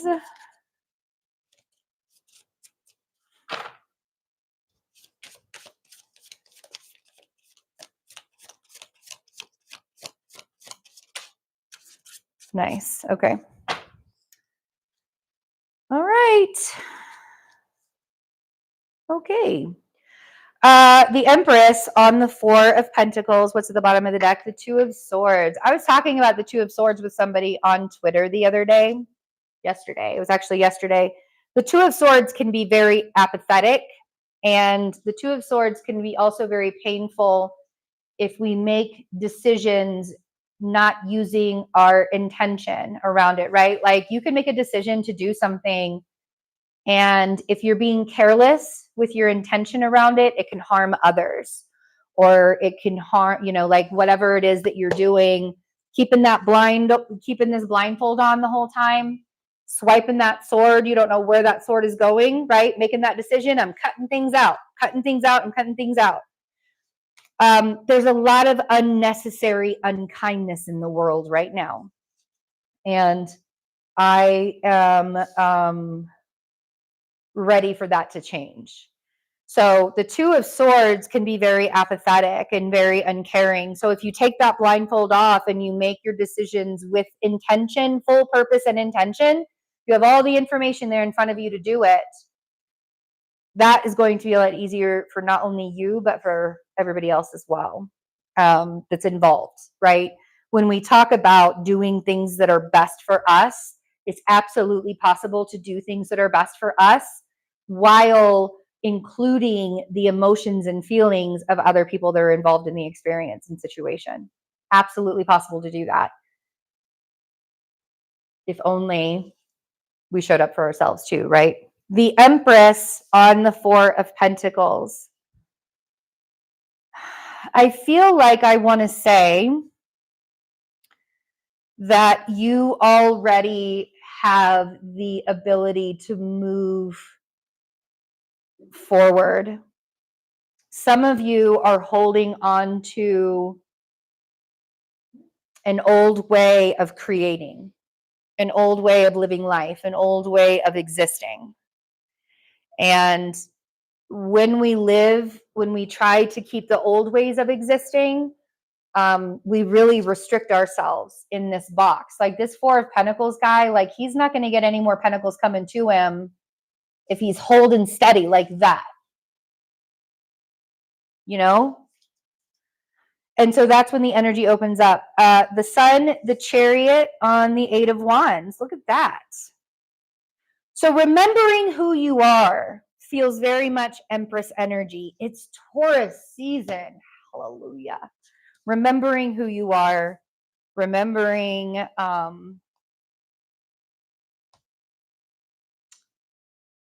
what it is that you love, what it is that you're existing for. And that can be really difficult sometimes. So the Chariot and the Sun on the Eight of Wands. This is movement. This is healing. This is clarity. The Sun is the greatest. So if you're waiting for an answer, if you have been feeling stagnant, like I've been feeling stagnant, and you've been waiting for the energy to open up, I feel like there are going to be opportunities for the energy to open up, for answers to start coming and for things to start happening. But you have to be willing to believe it also. And you also have to be willing to not be afraid to show up for yourself.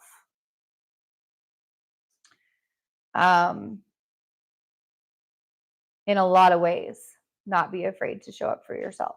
Four of Wands with the Ten of Cups. I don't know about you, but yeah, I just want to have a happy home. I want to have a happy life. I want to feel stable. I want to feel secure.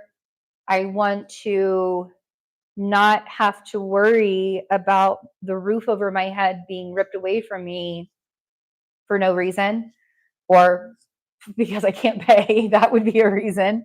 But I don't want that to happen in my life anymore. You know, I don't want that to be a thing.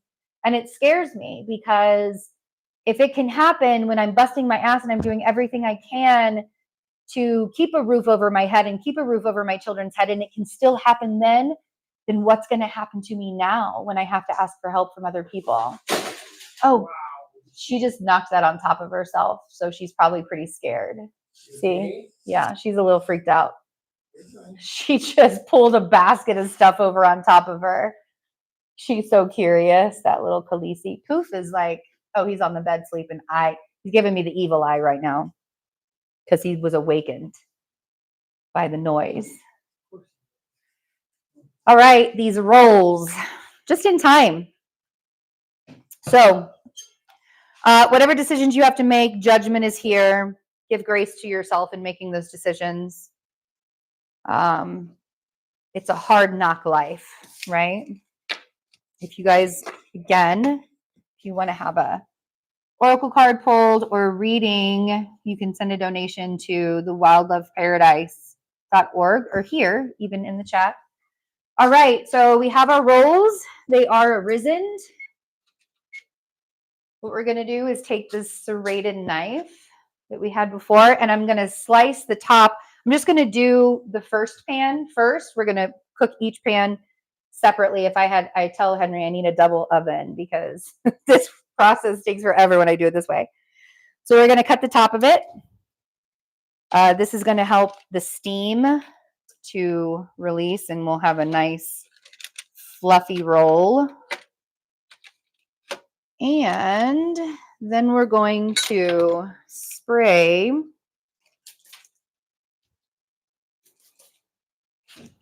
the top with water and pop it in for 10 minutes. Careful, because the steam from the pans that are in there with the water, you don't want to get burned. Let's put that on. 10 minutes. Oops. Okay. So those can rise a little more as they're moving along. Kids moved out with the grandkids. I just moved and you're an empty nester. I feel so lost. Oh, yeah. Yeah. I mean, I remember, I understand that. I really do, especially like when your whole life is being a mom, and like raising those kids. Like that's really difficult.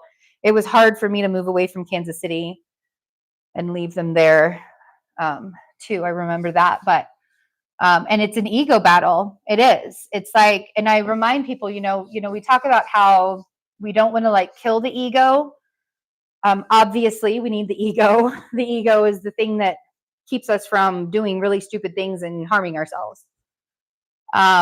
But we have been trained to be afraid of everything. So the ego wants us to be afraid of everything, and the ego wants us to be afraid of being alone. And the term empty nester, there's a reason why terms like words are magic. When you say things like that, it can really make a person feel like this tall, not really feel very good. Well, and that's why one of the things that, and I heard this saying during my existential crisis. I heard this saying, this girl had told her mom that she was depressed, and her mom said, "It sounds to me like you don't need less in life. It sounds to me like you need more of life. You don't need less life in your life. You need more of life in your life." And that makes a whole lot of sense. And so that's why when I was at my lowest and I was really, really like having a hard time wanting to be alive and wanting to like keep fighting this, I started doing things that I loved. And it was not an automatic like popped up and, oh wow, yeah, I'm feeling so great now because I'm doing everything that I love. No, it was a really slow progression of learning how to be kind with myself and learning how to be patient with myself and learning.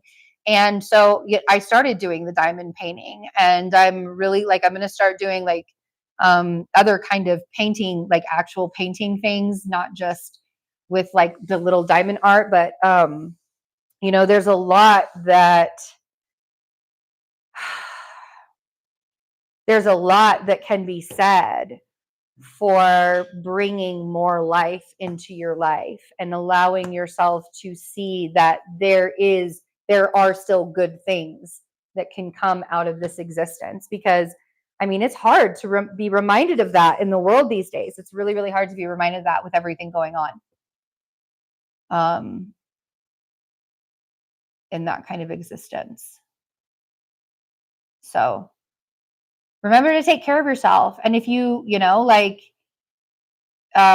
it's hard to heal in the environment that also made you sick too. So remember that, like if sometimes all I need is to get up and take a drive and just move my energy and get myself out of my own brain and out of my own mess of what I'm doing as well.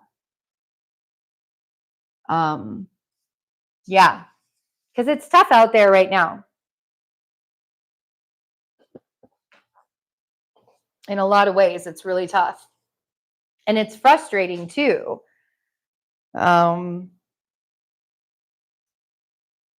Really frustrating.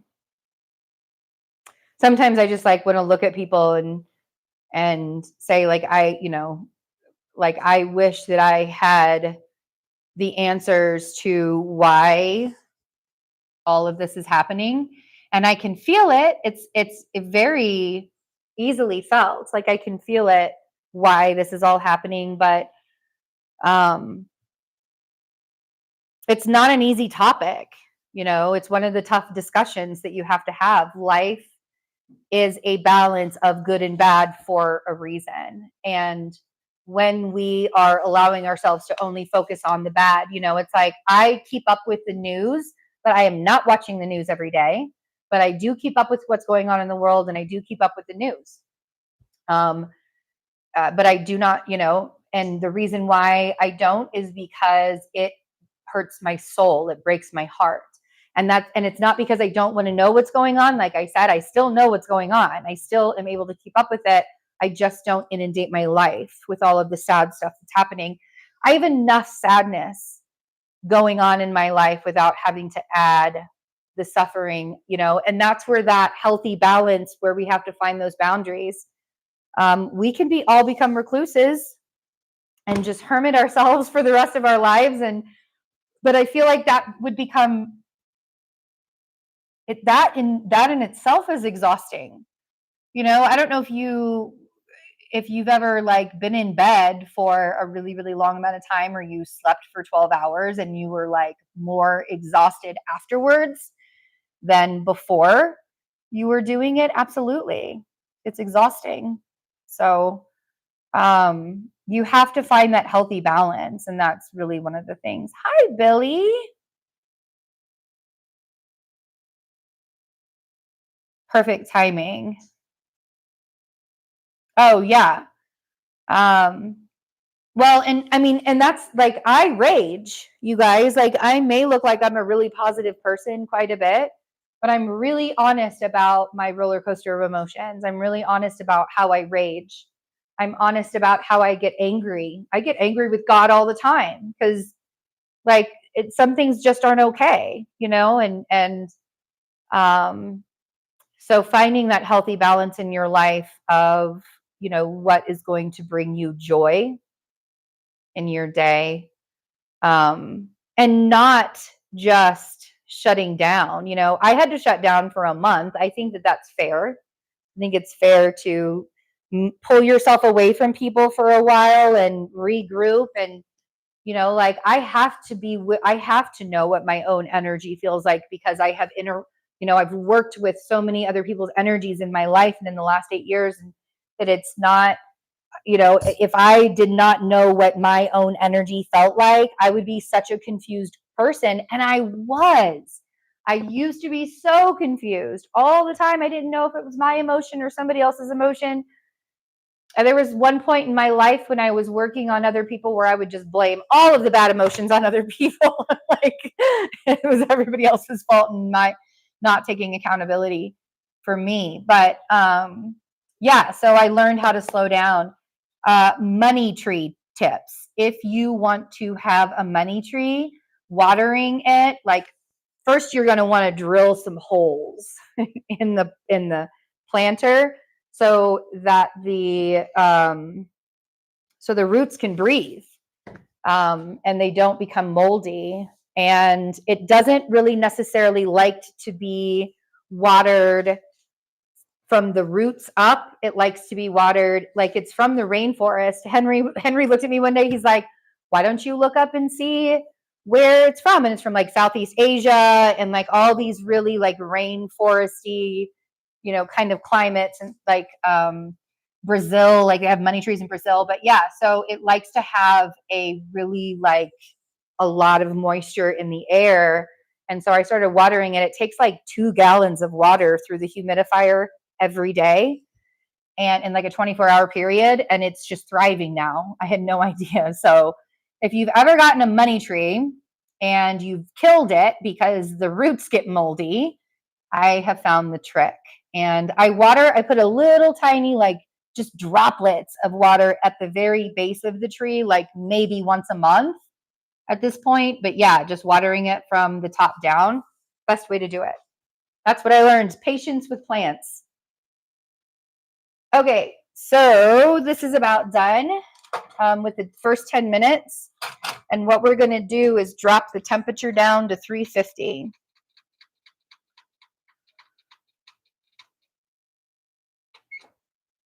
And we're going to spray the rolls again. Let that steam up. Spray them with water. This really helps to make a nice crust on the outside, and it keeps it all nice and juicy on the inside. And then cook for 10 more minutes.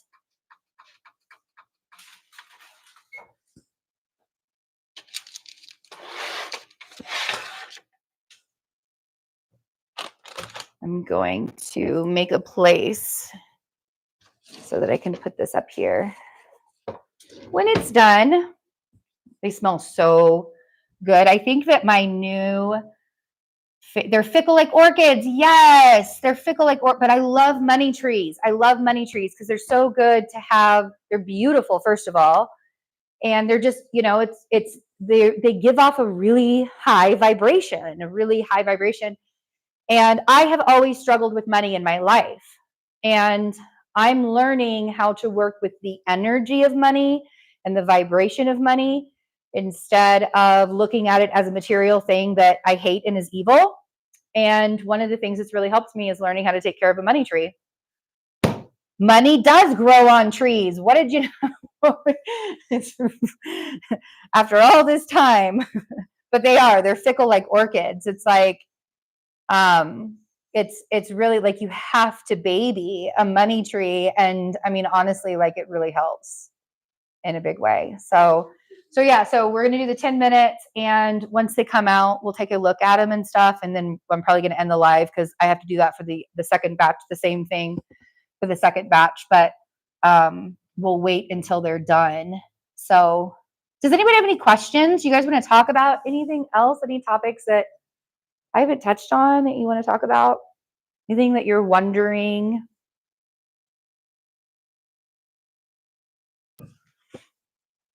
I wonder if there's chapstick. That's what I'm wondering. There's some.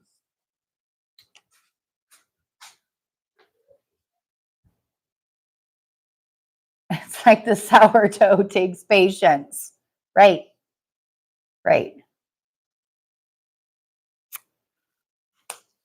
It's I honestly, you know, it's funny because having my children taught me patience. I was not a very patient person. All right, Billy, thanks for being here. Give love to your mom. I hope she's feeling better, but I love you too. But yeah, patience, I think that was probably my biggest lesson in life because there's a lot of that I've had to learn. More so for myself than anybody else, I think, but for sure. I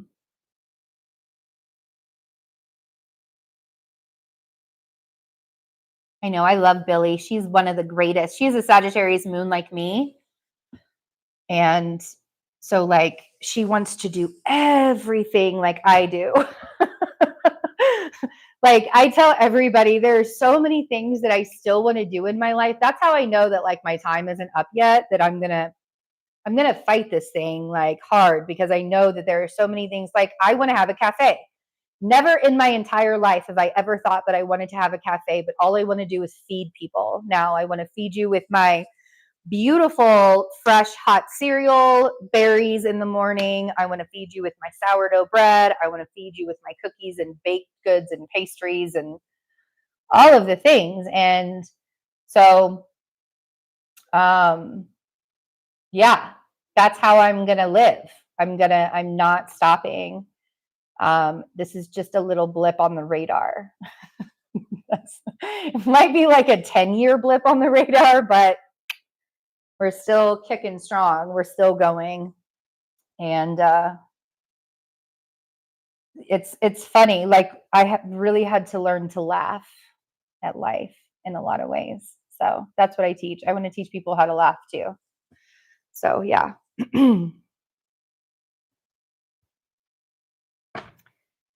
been an interesting, very, very interesting journey. Still at 6 minutes. Any other questions? Yeah. That humility thing is a really big thing too. It's funny because people think that humility is a nasty word.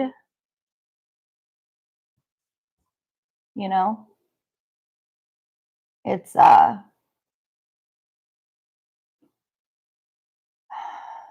it's actually kind of a gift. It's like a blessing in life to find humility. And the reason why people think that it's a nasty word because we have learned that power is a good thing, and power is not humble in any way, shape, or form. So practicing humility in your everyday life is such an incredible act of patience and kindness. I really wish people could find their humility as well. I really do. Because it's coming back to humanity. Humility starts with HUMI, humanity, right?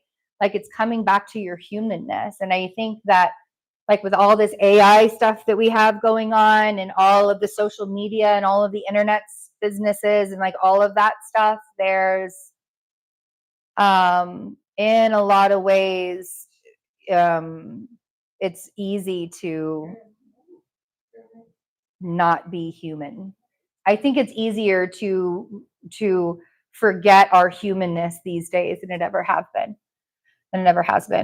in the existence of anything. Like I think it's very easy to forget about being human and to forget that other people are human, other people have feelings and other people have emotions. And then other people are,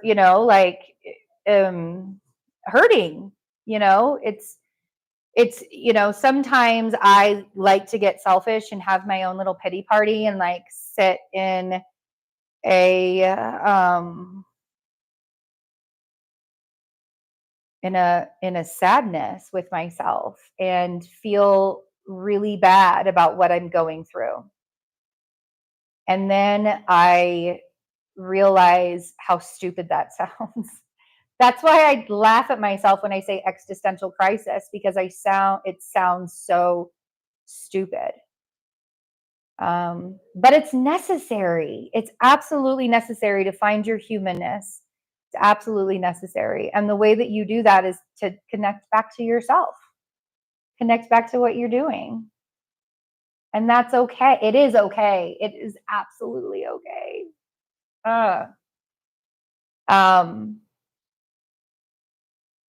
Having a pity party is absolutely okay. Or yeah, I mean, like, and the funny thing is having pity parties for myself, that's what gives me the good days.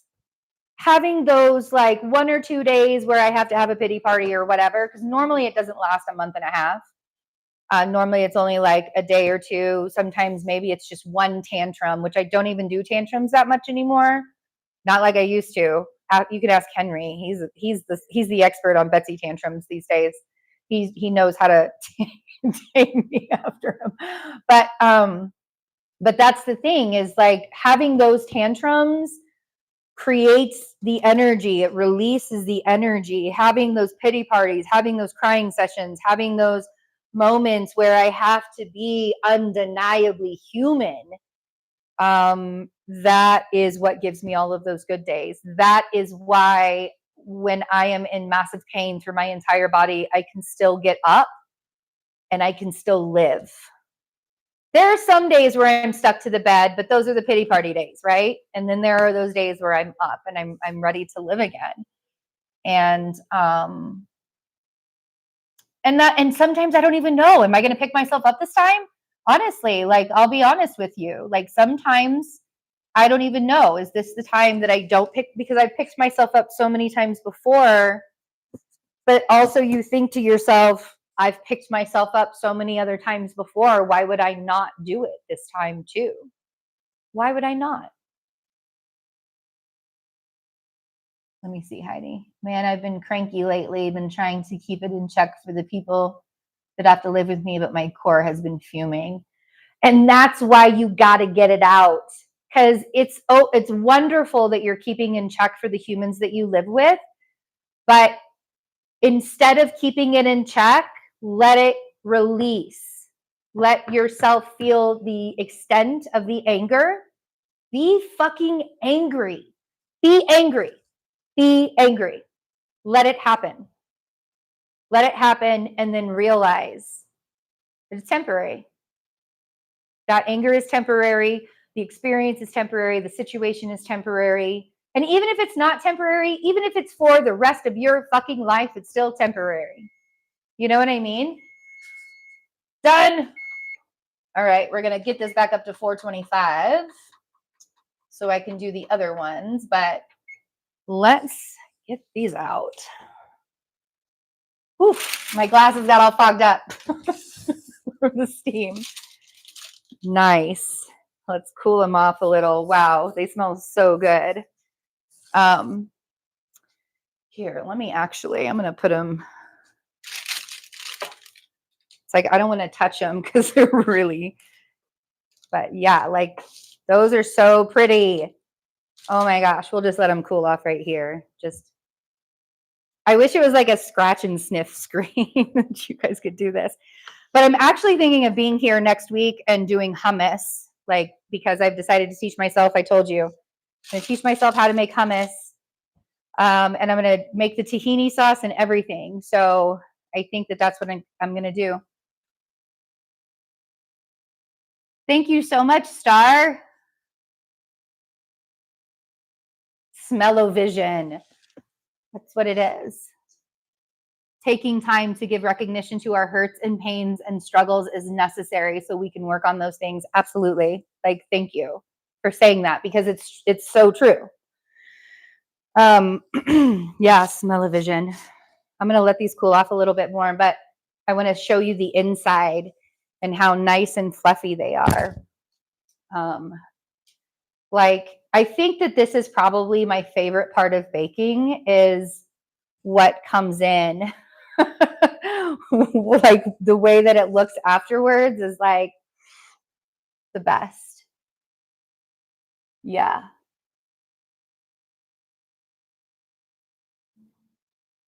Oh, wow. Yeah. You know what I'm actually using monk fruit as sugar substitute. I don't do it for the bread, but I do it for everything else, like my coffee in the morning and all of that. And I really like it. I really, really like it. It helps to keep not getting a belly anymore, like my menopause, you guys. Like, I don't even want to talk about it, but yeah, this whole ordeal has thrown me into a way early menopause. And so my weight is like, so I have to pay attention to every single thing I'm putting into my body. But yeah, I know I want to open one really bad, but they're hot. Let's see if I could do it with a glove. I bet I could with my gloves on. Because it's like the finale.